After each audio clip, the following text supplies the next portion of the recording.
నమస్తే masters. Welcome to spiritual regeneration, ఆధ్యాత్మిక పునర్జీవనం. ఇంకొక క్వశ్చన్ స్వాగతం. సో లాస్ట్ చాప్టర్ లో మనం సోల్ అనేది డిఫరెంట్ స్టేజెస్ లో ఎదుగుతుంది, ఆ కాన్షియస్నెస్ అనేది ఎలా ఎదుగుతుంది, ఆ దానికి ఉండే స్టేజెస్ అని, ఎందుకు అది ఇంపార్టెంట్ అని, అలాంటి అలాంటి విషయాలన్నీ తెలుసుకున్నాము. సో ఇప్పుడు ఫోర్త్ చాప్టర్ ఏంటి అంటే, మనం మన చైతన్యాన్ని ఎలా పెంచుకోగలుగుతాం అన్న విషయం మీద ఈ ఫోర్త్ చాప్టర్ అన్నమాట. ఫోర్త్ చాప్టర్ స్టార్ట్ చేద్దాం. మనం మన చైతన్యాన్ని ఎలా పెంచుకోగలుగుతాం? మొదటి పద్ధతి శ్రద్ధగా, ఇష్టంతో చూస్తూ, గమనిస్తూ ఉండడం. ఈ పద్ధతి ఎన్నో లక్ష సార్లు నొక్కి వక్కానించబడింది. కానీ దేన్ని మరెన్నో దీన్నే మరెన్నో లక్షల కోట్ల సార్లు బోధించి తీరాల్సిన అవసరం ఉంది. అంటే మొదటి పద్ధతి ఏంటి? శ్రద్ధగా, ఇష్టంతో గమనిస్తూ ఉండడం అనేది చెయ్యాలి. ఏం గమనిస్తున్నాం ఇక్కడ? మన శ్వాసని గమనిస్తూ ఉన్నాం. దాన్ని ఎన్నో సార్లు ఎన్నో లక్షల సార్లు చాలా చాలా ప్రెస్ చేసి దానికోసం చెప్తూ వచ్చారన్నమాట. అలానే ఇంకా ఎన్నో ఎన్నో లక్షల సార్లు అలా చెప్పాల్సిన నీడ్ కూడా ఉంది అని చెప్తున్నారు. ఎందుకంటే ఇది మహాముఖ్యం కాబట్టి. గమనిస్తూ ఉండడం అంటే మీరు ఓ మానవాత్మగా మీరు చుట్టూ ఉంటున్న విశ్వంతో ఓ ఓ స్పర్శను మీ భౌతిక, అనుభూతిక లేదా మానసిక జ్ఞాపకాలతో సృష్టి స్పష్టతను పోగొట్టకుండా లేదా మబ్బు పట్టించకుండా తెచ్చుకుంటున్నారని అర్థం. ఓకే, మళ్ళీ చదువుతాను వినండి. ఎందుకు గమనించాలి అంటే, ఆ ఓ మానవాత్మ ఓ మానవాత్మగా మీ చుట్టూ ఉన్న విశ్వంతో ఓ స్పర్శను మీ భౌతిక, అనుభూతిక లేదా మానసిక జ్ఞాపకాలతో స్పష్టతను పోగొట్టుకోకుండా లేదా మబ్బు పట్టించకుండా తెచ్చుకుంటున్నారని అర్థం. ఎప్పుడైతే మనం దాన్ని గమనిస్తూ ఉంటామో, అంటే చాలా అవేర్‌గా ఎప్పుడైతే ఉంటామో, మనం భౌతికంగా కావచ్చు, అనుభూతికంగా కావచ్చు, లేదా మన మెంటల్ వేలో కొన్ని రియలైజేషన్ కావచ్చు, ఎక్స్‌పీరియన్సెస్ కావచ్చు, అవన్నీ గూడా మనం ఎటువంటి చెదరడం అనేది లేకుండా చాలా మంచిగా దాన్ని ఎక్స్‌పీరియన్స్ చేయగలుగుతాం అన్నమాట. తెలుసుకోగలుగుతాం. మీరు ఎవరితోనో మీ జ్ఞాపకాల ద్వారా మాట్లాడుతూ ఉండరు. మీరు మనుషుల మనుషులను మీ కోపాల్లోంచి, భయాల్లోంచి, ప్రేమలోంచి, ద్వేషాల్లో నుంచి చూస్తూ ఉంటారు. చూడండి, మనమంట మనుషులతో వాళ్ళ జ్ఞాపకాల ద్వారా మాట్లాడమంట. వాళ్ళ మీద మనకున్న ఒపీనియన్‌తో మాట్లాడతామంట వాళ్ళతోటి. అంటే వాళ్ళేదో చేశారు అనేసంటే దాన్ని బేస్ చేసుకొని మనం వెంటనే ఏదో ఒకటి వాళ్ళని అనడమో ఏదో చేస్తాం. ఒక భయంతోనో, కోపంతోనో లేదా ద్వేషంతోనో వాళ్ళతో మాట్లాడుతూ ఉంటామనమాట. మీరు అందరినీ మీ నిర్మల ఆత్మ నేత్రాలతోనే చూస్తూ ఉంటారు. గమనిస్తూ ఉండడం అంటే అర్థం అదే.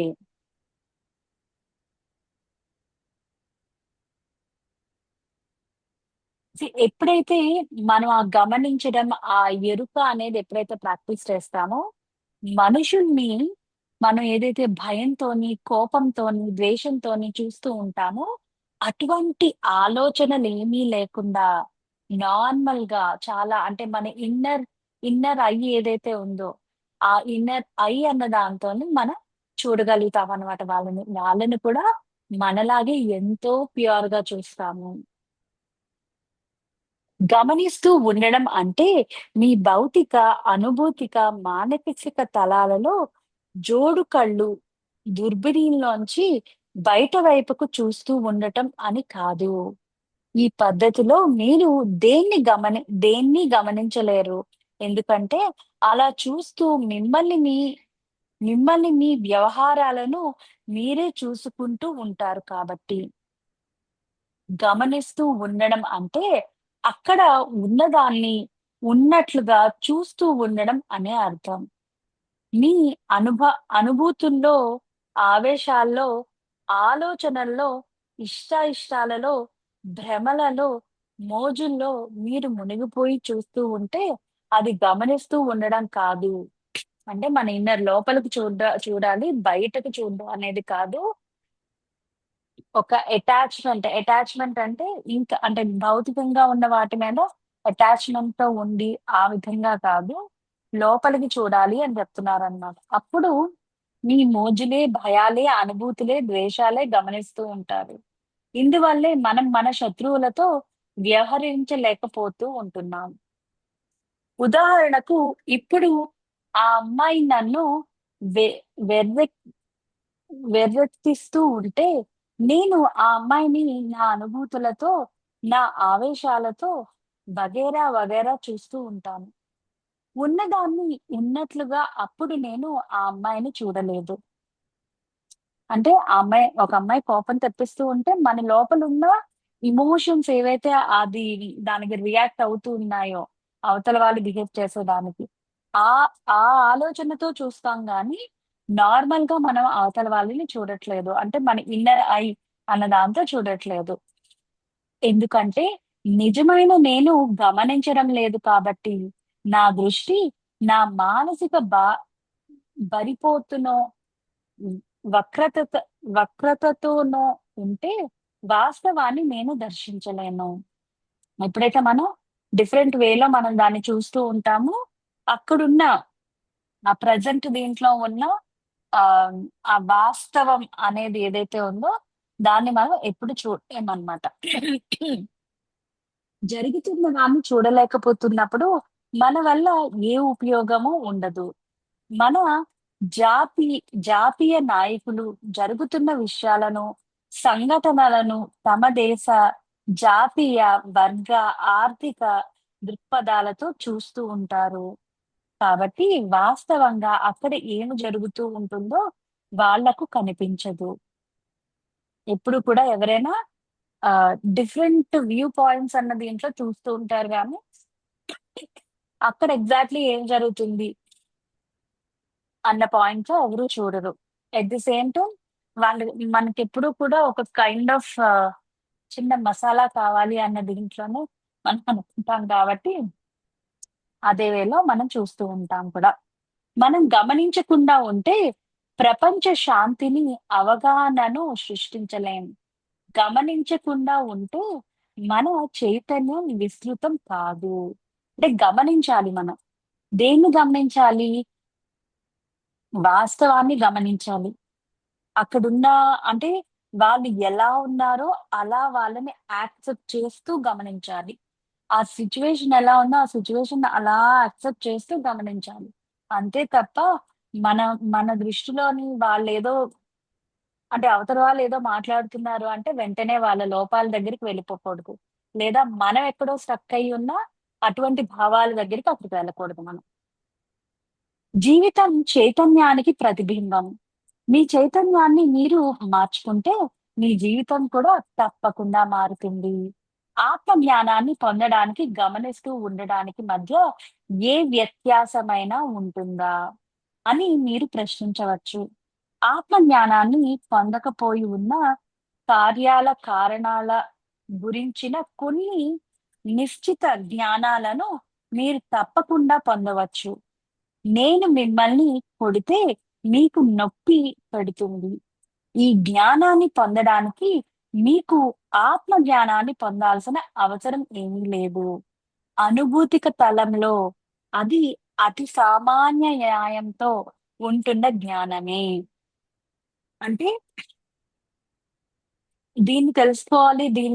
అంటే ఇప్పుడు మనం అవతల వాళ్ళని జడ్జ్ చేయకుండా ఉండాలి అన్న విషయాలు తెలుసుకోవడానికి మనం ఓహ్!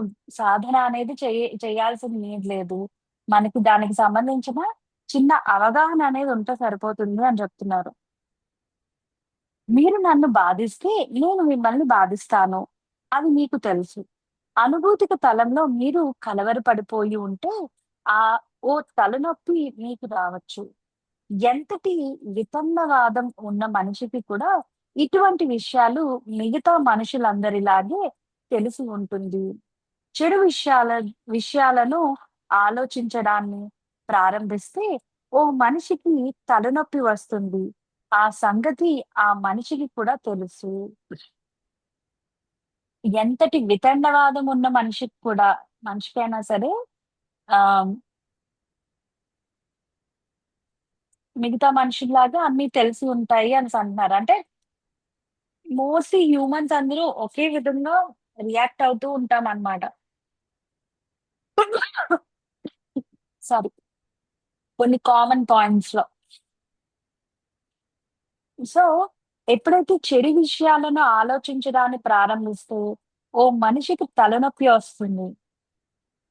ఆ మనిషికి అలా వస్తుంది, దేనివల్ల వస్తుంది అన్న రీజన్ కూడా ఆళ్ళకి తెలుసు. కానీ, ఆత్మతత్వాన్ని గమనించి తెలుసుకున్న జ్ఞానం తను తనలో ఉంటున్న చెడుకి పూనుకోవడం అతడు బండబారిపోయి ఉండడం వల్లే. ఎందుకు అనేసంటే లోపల మనకి చాలా లైట్ అనేది ఉంది. బట్ స్టిల్ మనం దాన్ని గమనించకుండా, ఆ జ్ఞానాన్ని తీసుకోకుండా ఉండడం ఎందువలన అనేసంటే, మనం ఈ ఈ ఆ పర్టిక్యులర్ పర్సన్ అనేవాళ్ళు స్టబర్న్‌గా ఉన్నారనమాట. చాలా స్టబర్న్‌నెస్ అనేదాన్ని తీసుకుంటూ ఉన్నారనమాట. ఈ విషయాలను తెలుసుకొని ఉన్న కోట్లాది వైజ్ఞానికులు, మనస్తత్వవేత్తలు, వైద్యులు, న్యాయవాదులు, స్థిరాస్తిదారులు, ఇతర ఎన్నో వ్యక్తుల వాళ్ళు ఉన్నారు. కానీ వాళ్ళెవ్వరికీ ఆత్మ గురించిన స్పృహ ఉండడం లేదు. కనీసం వాళ్ళు ఆత్మ ఉందని కూడా నమ్మరు. చాలా మంది ఆత్మ ఉంది అంటే మన లోపల ఆత్మ ఉంది అన్న విషయం కూడా వాళ్ళు నమ్మరట. మనలోని ఆత్మ ఉంది అన్న విషయం అనే దాన్ని కూడా నమ్మడానికి ఇష్టపడరు. ఓన్లీ ఆహ్, ఏంటంటే ఆహ్ జస్ట్ శరీరం అన్నదాన్నే నమ్ముతూ ఉంటారనమాట.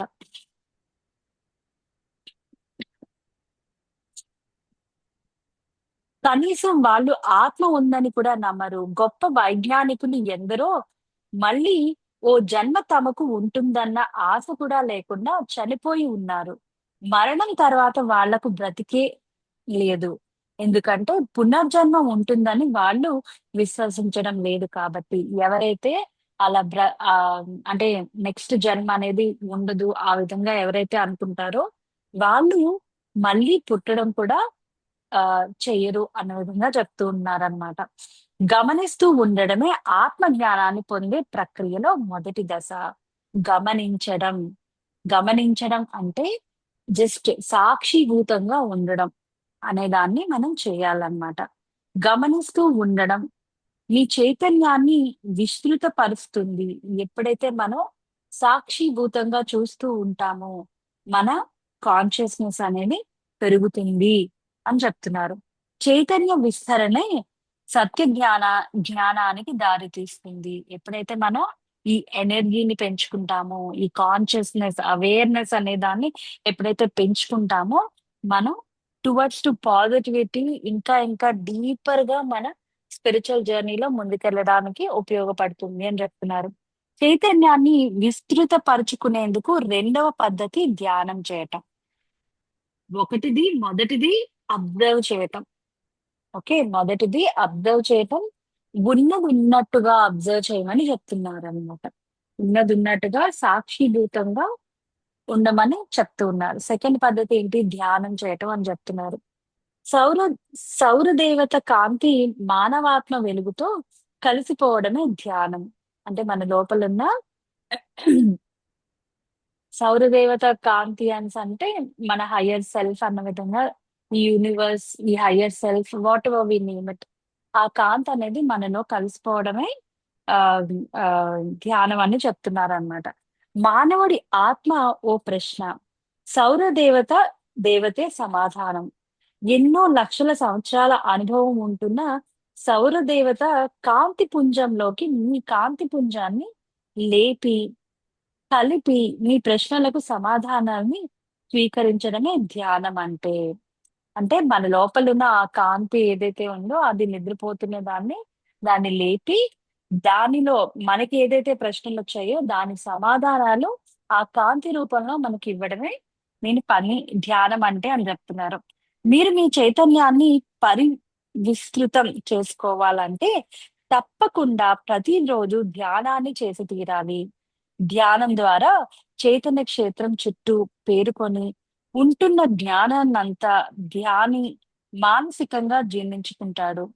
మనస్సు ఆ జ్ఞానాన్నంతా పీల్చుకుంటున్నప్పుడు చైతన్య క్షేత్రం విస్తృతమవుతూ ఉంటుంది. మీరు ధ్యానం చేస్తున్నప్పుడు మీ అంతఃకరణం సౌర దేవత కిరణంతో కలుస్తుంది. లేదా అది మీరు ఓ శృతి తెచ్చుకొని ఆకాశ మహావరణంలో తేలుతూ పోతున్న ఆలోచనలను, ఉపాయాలను, ప్రజ్ఞలను మీలోకి ఆకర్షించడం కూడా కావచ్చు. ప్రశ్నలను, సమాధానాలను ఉపయోగించుకుంటూ వైజ్ఞానికంగా జరిగే చింతనే ధ్యానం. ధ్యానం చేస్తున్నప్పుడు ఫలితాల గురించి ఆలోచించకండి. మనకేం కావాలో అది ఆటోమేటిక్‌గా మన దగ్గరికొస్తుంది. మనం ఆ జ్ఞానాన్ని తీసుకుంటాం. దాని మీద ఎక్కువ ఎక్స్‌పెక్టేషన్స్ ధ్యానం చేస్తే ఇలా అవుతుంది, ధ్యానం చేస్తే అలా అవుతుంది అనే విధంగా చూడకుండా సాక్షిభూతంగా మళ్ళీ ధ్యానం చేయడం అంటే కూడా గమనించడం.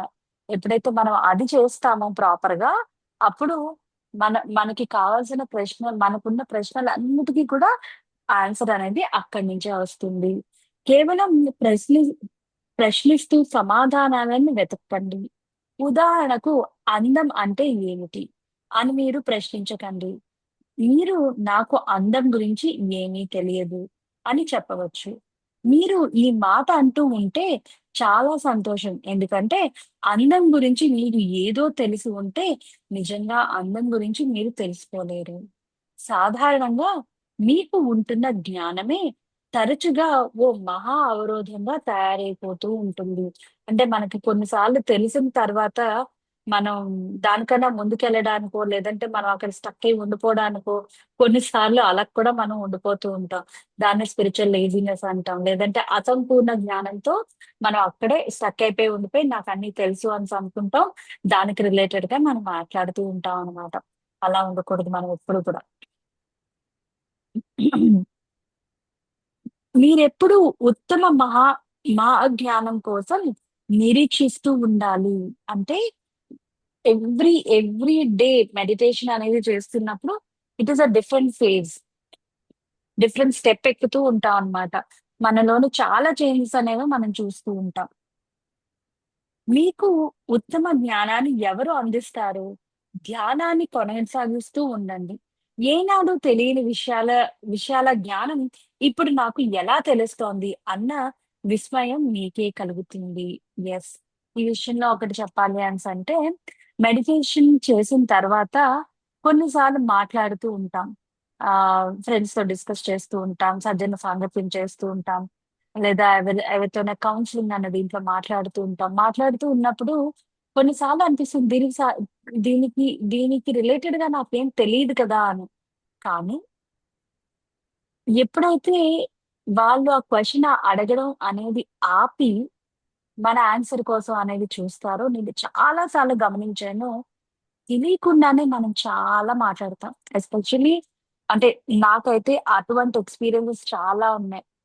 అలా మాట్లాడుతూ ఉన్నప్పుడు, నన్ను నేను గమనించుకుంటూ ఉంటాను. ఇప్పుడు నేను మాట్లాడుతున్నాను. నన్ను నేను కూడా గమనించుకుంటూ ఉంటాను.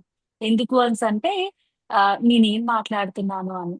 ఎవరు విన్నా, ఎవరు వినకపోయినా మనం మాట్లాడేది మన చెవులు ముందు వింటాయి. రైట్? సో, అందుకని నేనే ముందు వింటాను ఆ మాటలని. ఏం వింటాను? ఆహ్, ఆహ్, అంటే ఆ టైంలో మాట్లాడే ప్రతి మాట, ప్రతీది చాలా కన్విన్సింగ్‌గా అనిపిస్తుంది. నాకసలు దాని కోసం ఏమీ తెలియకపోవచ్చు. కానీ ఎప్పుడైతే ఆ క్వెషన్‌కి సరెండర్ అయ్యి ఉంటామో, అప్పుడు డెఫినైట్‌లీ దానికి సంబంధించిన ఆన్సర్ చాలా కన్విన్సింగ్‌గా నాకు ముందొస్తుంది. మిగిలిన వాళ్ళకి కొన్నిసార్లు వాళ్ళకి అర్థం అవ్వచ్చు, అర్థం కాకపోవచ్చు.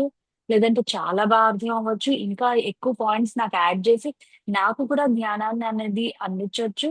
ఏదైనా అవ్వచ్చు. కానీ అది ఎప్పుడైతే డెలివరీ అవుతుందో, మనం చాలా చాలా చాలా ఎప్పుడైతే అబ్జర్వ్ చేస్తామో దాన్ని, ఒక అవేర్‌నెస్ అన్న దీంట్లో ఉండి అబ్జర్వ్ చేయడం స్టార్ట్ చేస్తామో, డెఫినైట్‌లీ మనకొక మిరాకిల్ లాగే అనిపిస్తది. ఎంతో కన్విన్సింగ్‌గా అనిపిస్తది.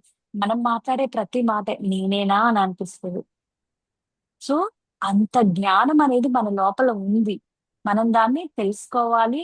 ఇంకా ఇంకా ఆహ్, డీపర్‌గా వెళ్ళాలి అంటే, మన చైతన్యాన్ని పెంచుకోవాలి.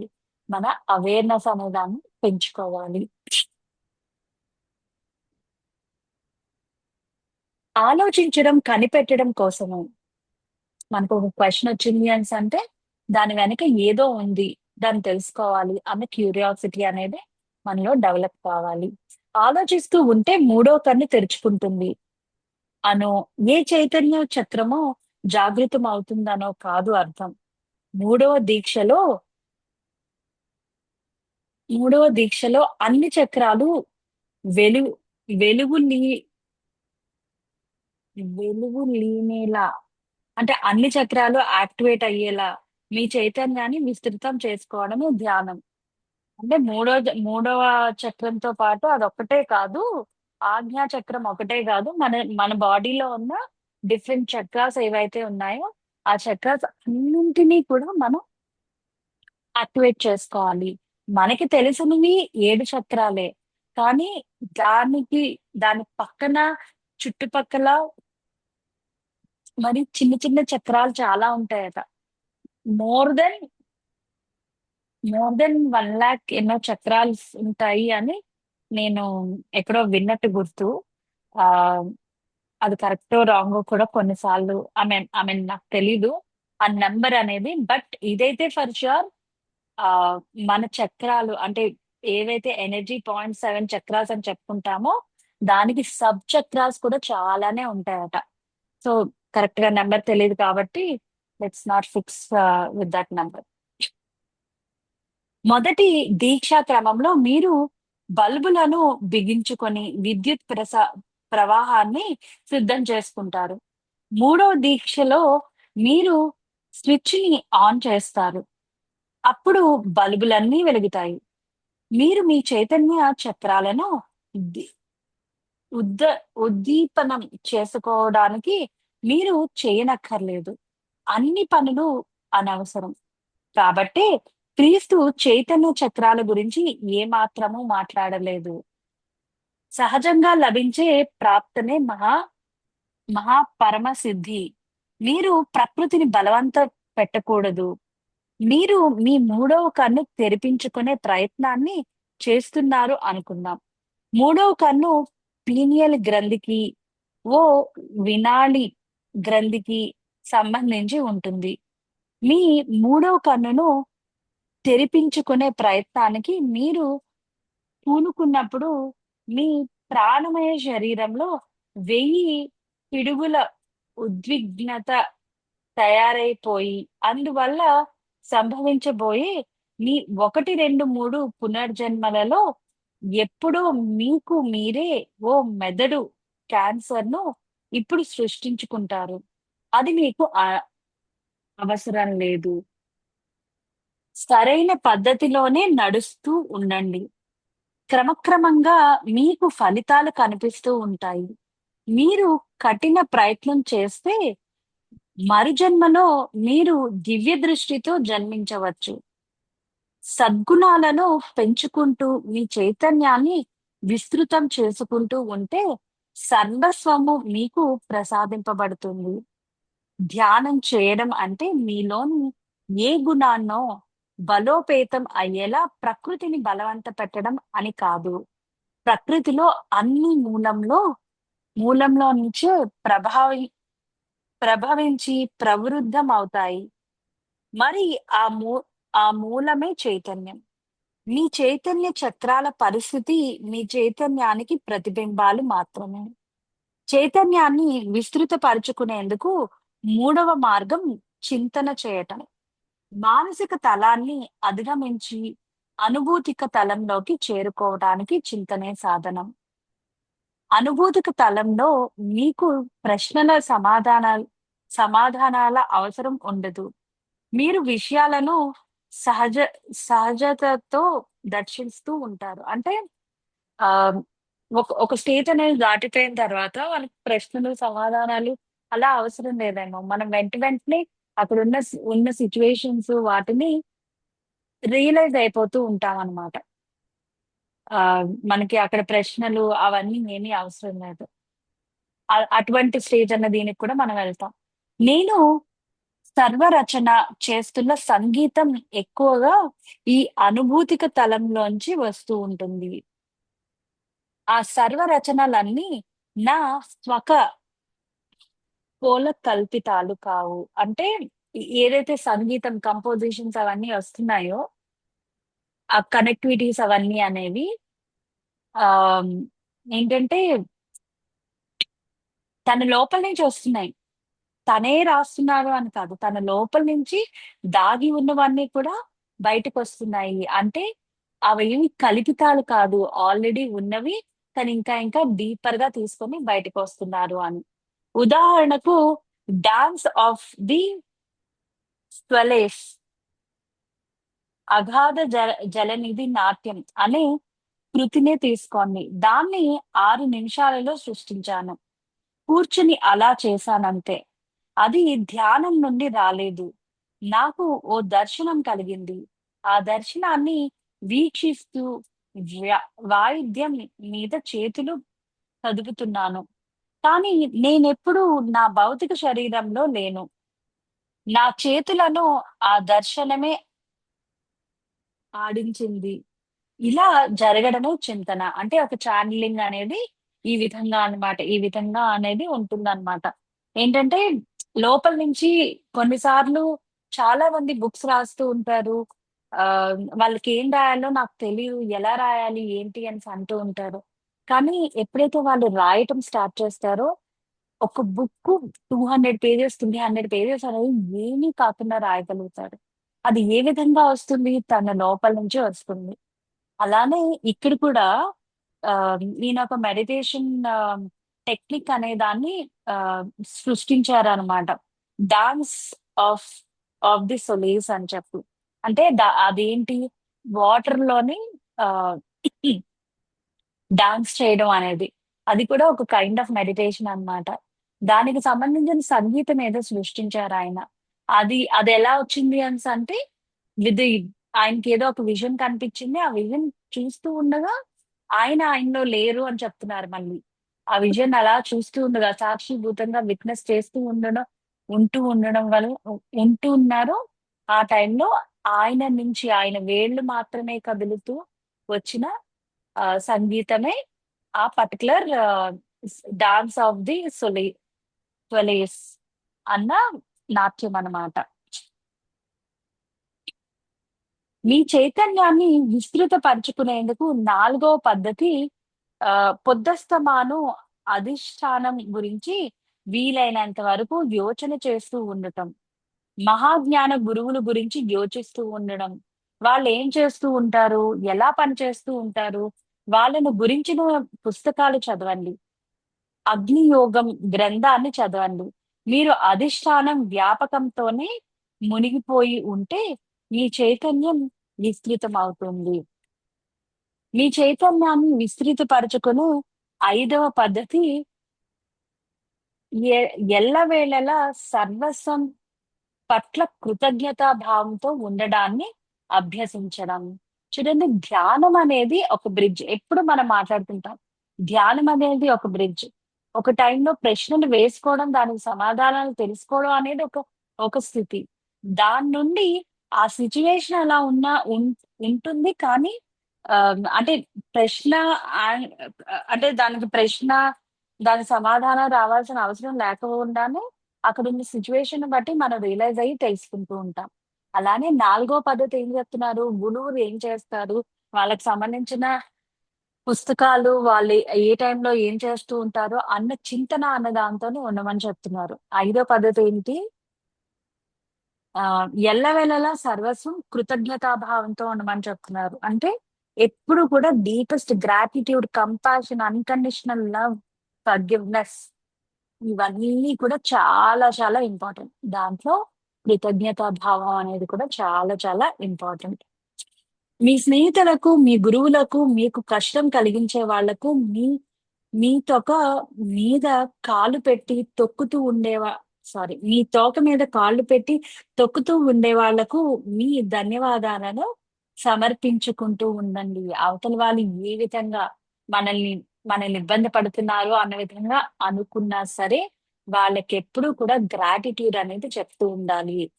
కృతజ్ఞత మానసిక అగ్నిని పట్టుకొచ్చి హృద హృదయాగ్నితో తెర్చి ఆ రెండింటిని కలిపి వేస్తోంది. కృతజ్ఞత ఆ మానసాగ్నిలో మనస్సుని దగ్ధం చేస్తూ చైతన్య తలాన్ని పరివ్యాప్తం చేస్తుంది. అందువల్లే ఎంఎం గారు హృదయాగ్ని సహాయం ఉండకపోతే చైతన్య పరివృద్ధి సంభవించదని ఎప్పుడూ చెబుతూ ఉంటారు. అంటే హృదయాగ్ని అంటే మన లోపలున్న ఆహ్, ఆ కాన్షియస్‌నెస్ అనుకోవచ్చు. ఆహ్, ఇన్ ఎ పాజిటివ్ వే అన్న విధంగా తీసుకుంటున్నాను. ఆహ్, ఆ హృదయంలో నుంచి వచ్చే ఆ మంచి ఫీలింగ్, ఆహ్, అన్‌కండిషనల్ లవ్ మనం చెప్పుకునే ఇవన్నీ కూడా ఏవైతే ఉన్నాయో, ఆ భావాలన్నీ కూడా చాలా చాలా ఇంపార్టెంటు. ఆ లోపల నుంచి రావడం అనేది చాలా ఇంపార్టెంట్. అలానే ఆ అగ్నిలోని ఆ అగ్నిలో నుంచి తీసేసి ఆ అగ్నిలోకి మనకి అవసరం లేనివన్నీ వేసేయటం కూడా అంతే ఇంపార్టెంట్. వాటిని ఆ అగ్నిలోకి వేసిన తర్వాత, వాటిని మంచి ప్రేమపూర్వకంగా బయటకు రావాలి అని అనుకోవడం కూడా అంతే ఇంపార్టెంట్. 'అలసియాన్ అగ్ని' అని చెప్పి సూర్యుడికి ఫాదర్ అని చెప్తూ ఉంటారనమాట. ఎప్పుడైనా మెడిటేషన్స్ చేసినప్పుడు ఆయన్ని ఇన్వైట్ చేస్తూ ఉంటారు. ఎందువల్ల? మన లోపల ఉన్న ఎమోషన్స్ అవన్నీ కూడా ఏవైతే క్లెన్స్ అవుతాయో, వాటన్నింటిని కూడా 'అలసియాన్ అగ్నిలో' వేసి అవి ఎంతో ప్రేమపూర్వకంగా బయటకి రావాలి. ఆ థాట్స్, ఆ ఎమోషన్స్ అవన్నీ కూడా ప్రేమతో నిండిపోయి బయటికి రావాలి అని చెప్పి అని చెప్తారనమాట. అలసియాన్ అగ్నిలో వేసిన తర్వాత ఏం బయటకొస్తాయి అంటే, ఆ చిన్న చిన్న ఫ్లేయర్స్, ఆహ్, ఆ చిన్న బూడిద లాంటిది, ఆ మసి వాటెవర్ ఇట్ ఈస్ మనం ఏమనుకుంటామో అది. ఏదైతే బయటకొస్తుందో ఒక పొగ రూపంలో గాని, ఇంకొక విధంగా గాని ఏదైతే రిలీజ్ చేసిందో అదంతా కూడా ప్రేమపూర్వకంగా ఉండాలి. అన్‌కండిషనల్‌గా ఉండాలి. అన్‌కండిషనల్ లవ్‌గా ఉండాలి అని చెప్పి చెప్తూ ఉంటారు. నేను సేవను నేను సేవను చైతన్య పరివ్యాప్తికి వ్యాప్తానికి సాధనంగా బోధించడం లేదు. ఎందుకంటే సేవ ఓ ఫలితం కాబట్టి. సేవ అనేది ఒక ఫలితం. అంటే సేవ అనేది చేస్తే మనమే గ్రో అవుతాము అవన్నీ ఉన్నాయి. సర్టెన్ దీని వరకే అది. వన్స్ మనం సేవ చేసి దాంట్లో ఉన్న డెప్త్ అనే దీంట్లోకి వెళ్తూ ఉన్నప్పుడు మనకది ఒక ఫలితాన్నిస్తుంది అన్న విషయాలు అనేది కూడా మనం మర్చిపోతాం. సారీ. హ్మ్. సేవ ఓ కారణం కాదు. మనం మాట్లాడుకుంటున్నది కారణాల గురించి. స్ సహజంగానే సేవ చేస్తూ ఉండడం ఎంతో ముఖ్యమే. కానీ మీరు గమనిస్తూ, ధ్యానం చేస్తూ, చింతన చేస్తూ, అధిష్టానం గురించి యోచిస్తూ, కృతజ్ఞతా భావంతో ఉంటే, మీకు ఇష్టం ఉన్నా, ఉండకపోయినా మీరు స్వయం వి విచ్ఛేదిక శక్తితో ఉంటారు. హ్యాపీగా మనమే ఆ సేవ అనేది చేస్తాము. ఎట్ ది సేమ్ టైమ్ మనమే అంత ఎనర్జీ అన్న దాంతో ఫుల్‌ఫిల్ అయ్యి ఎప్పుడు ఉంటామనమాట. స్వయం విచ్ఛేదక శక్తి ఉండటమే ఓ సేవ. గుర్తుపెట్టుకోండి. ధ్యానం ఓ కారకం. సేవ దాని ఫలితం. సేవ ముఖ్యమైందే. ఎందుకంటే మీ సర్వశక్తులను అది విడుదల చేస్తూ ఉంటుంది కాబట్టి. ఎప్పుడైతే మనం ఈ ధ్యానం చేసి, ఈ బుక్స్ చదివి, ఈ సజ్జన సాంగత్యం అనేది చేసి ఏవేవైతే నేర్చుకుంటూ ఉన్నామో, రైట్? ఏవేవైతే నేర్చుకుంటూ ఉన్నామో ఇవన్నీ కూడా ఇవన్నీ కూడా ఆ ఎనర్జీ అనేది తీసుకుంటూ ఉన్నాం. ఆ ఎనర్జీని బయటికి కూడా పంపించాలి కదా!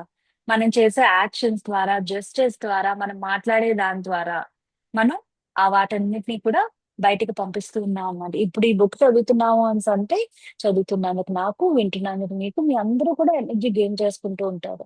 సో దీన్ని మళ్ళీ ఏ విధంగా మనం గెయిన్ చేసుకున్న ఎనర్జీని బయటికి పంపించాలి? ఏ విధంగా పంపిస్తాం? మేబీ ఇట్స్ రిలేటెడ్ టు ఇక్కడ జరిగే ఆ బుక్ తాలూకా విజ్డమ్‌ని ఏంటి 10 మందికి పంచడం ద్వారా మనకు తెలిసిన విషయాన్ని 10 మందికి ఉపయోగపడే విధంగా ఉంటాది అన్న విధంగా, లేదంటే ఎవరితోనో డిస్కస్ చేస్తూ ఉంటాం. తెలియకుండానే మనం ఈ టాపిక్ మాట్లాడతాం వాళ్ళతోటి. వాళ్ళకి తెలియకుండానే జ్ఞానాన్ని పంచుతూ ఉంటాం. ఆ విధంగా కూడా మన ఎనర్జీ అనే దాన్ని రిలీజ్ చేస్తూ ఉంటాం. సేవ అనేది ఎక్కడో లేదు. సేవ అనేది ఇక్కడే ఉంది. మన మన చుట్టూనే ఉంది. ఆహ్, మనం చేసే యాక్షన్స్ లోనే ఉందన్నమాట. మీరు ఈ 5 పద్ధతులను పాటిస్తే, మీరు స్వయం విచ్ఛేదక శక్తిగా తయారై, సేవ త సేవా తత్పరులుగా అయిపోయి ఉంటారు.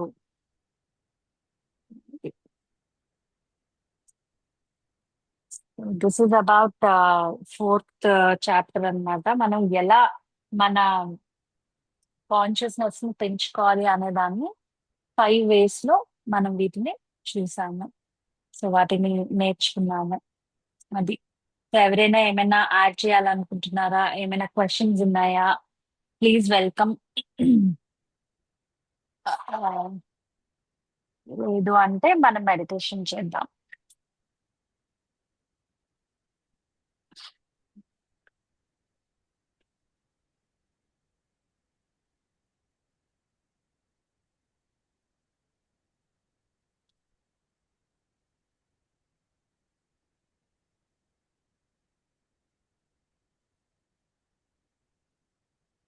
Okay friends. సో, నేను చదివింది